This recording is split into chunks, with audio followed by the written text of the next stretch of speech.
রাত্রি 12:30 বাজে। এই যে তুই উল্টি উল্টি করছিস না ঘুম করে, ও কান চুলকাচ্ছিস?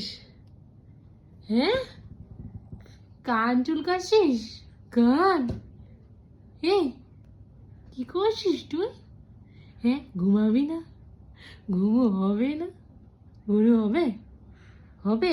12:30 বাজে, না ঘুম করে পা দাপাচ্ছে, একা একা গেছে উল্টে।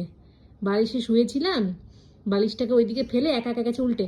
এই সোজা হ, এই সোজা হ, সোজা হ, সোজা হ, সোজা হ, সোজা হ, সোজা হ, সোজা হ, সোজা হ, সোজা হ। কোনো কবি না? এই এটা এটা কি হচ্ছে? হ্যাঁ, এটা কি হচ্ছে? হ্যাঁ, এটা কি হচ্ছে?